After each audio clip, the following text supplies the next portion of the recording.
السلام عليكم، كيف دايرين؟ لاباس عليكم بخير ان شاء الله تكونوا في احسن الاحوال. اليوم نشارك معكم وصفه اللي هي الشريحه.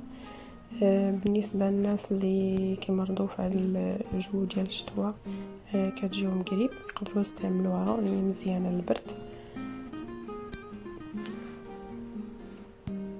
اول حاجه خديت هي ثومه نقيتها.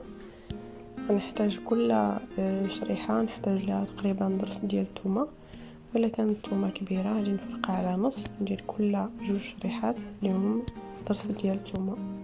كي تشوفوا معايا هنايا انا راه غسلت الشريحه، ماشي قدها في الماء، غسلتها من دوك الغبره اللي فيها وخليتها حتى نشفات شويه، وغادي نبدا نعمر كل شريحه بضرس ديال الثومه كي قلت لكم، ولا الا كان ضرس ديال الثومه كبير نقدر نفرقه على نص.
صافي انا هنا كملت الشريحه، عمرتها كلها بالثومه.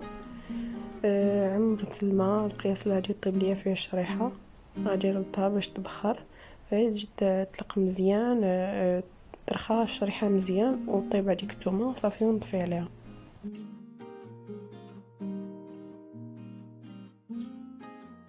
من بعد ملي كتوجد ليا الشريحه كتجي على هذا الشكل هذا، كطيب هي والثومه. غناخدها ونطحنها في طحان كهربائي، وناخد عندي قرعه ديال الزاج تكون تتسد مزيان، باش ندير فيها الشريحه ونكمل معكم الوصفه.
صافي كملت انا الشريحه مع ديك الثومه، طحنتهم مزيان كيجيو على هذا الشكل هذا.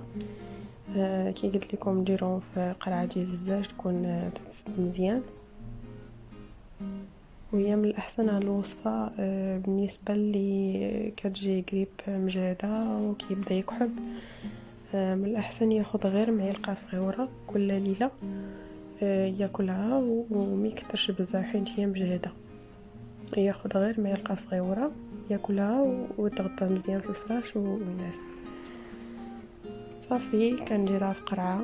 غادي نزيد عليها دابا زيت العود ولا زيت الزيتون. غادي نعمر على شريحه مزيان.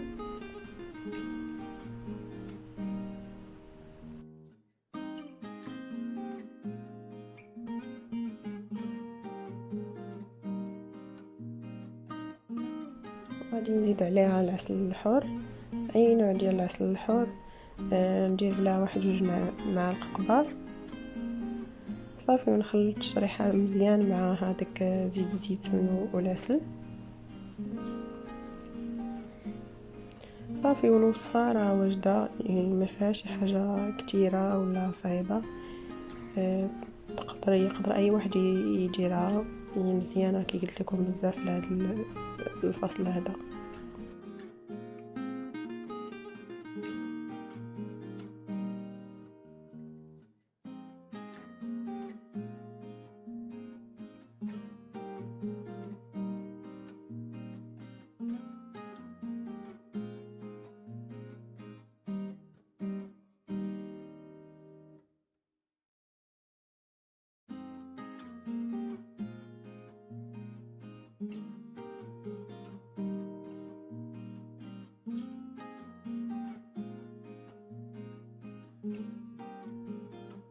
هذا هو الفيديو ديال اليوم، شاركته معكم وصفه ديال وقت البرد، الشريحه بالثومه زيت الزيتون والعسل الحر.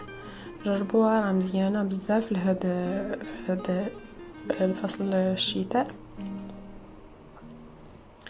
الله ينجينا وينجيكم وينجي المسلمين اجمعين من اي وباء ولا اي مرض. الله يحفظنا ويحفظكم. المهم جربوها كي قلت لكم راه مزيانه بزاف للبرد. وبصحه والراحه.